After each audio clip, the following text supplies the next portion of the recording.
আজকে আমাদের বহু প্রতীক্ষিত দীঘায় সেই শ্রী জগন্নাথ মন্দিরের উদ্বোধন।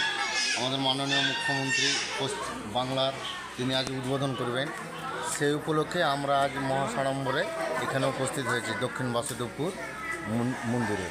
আচ্ছা, এই যে একটা মন্দির জগন্নাথ ধাম উদ্বোধন হচ্ছে, এই উপলক্ষে ভারতবাসীকে কি বার্তা দিতে চাইবেন?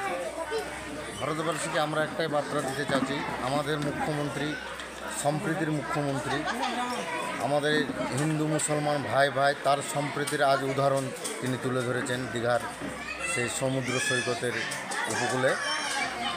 আমরা একটাই বলতে চাইব যে বাংলা কোনো রাজনৈতিক দলের নয়, কোনো ধর্মের রাজনীতি করে না, বাংলা হচ্ছে সম্প্রীতির রাজনীতি করে।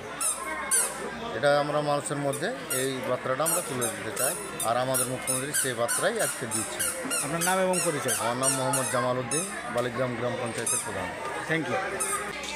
দেখুন, আজকে আমাদের কর্মশালা মাননীয় মুখ্যমন্ত্রী যে আমাদের মেদিনীপুরে দীঘায় জগন্নাথ ধামের মন্দিরে যে আজকে উদ্বোধন, সেই উদ্বোধনকে সামনে রেখে আমাদের প্রত্যেকটা ব্লকে ব্লকে তার পুজো মণ্ডপে আমাদের ওই উদ্বোধনকে দেখার জন্য এবং আমাদের যে ধর্ম নিরপেক্ষ উনি যে কাজ করেন এবং গণতন্ত্রকে সামনে রেখে যে উনি একটা দল সৃষ্টি করেছেন, তার আদর্শ নীতিতে আমরা মুগ্ধ হয়ে প্রত্যেকটা মণ্ডপে আমরা এই উদ্বোধনে সামিল হয়েছি।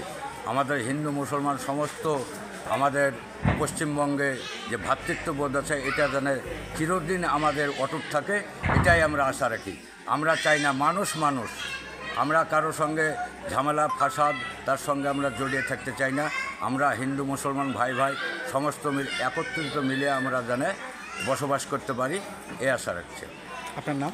আমার নাম আরশেদ আলী।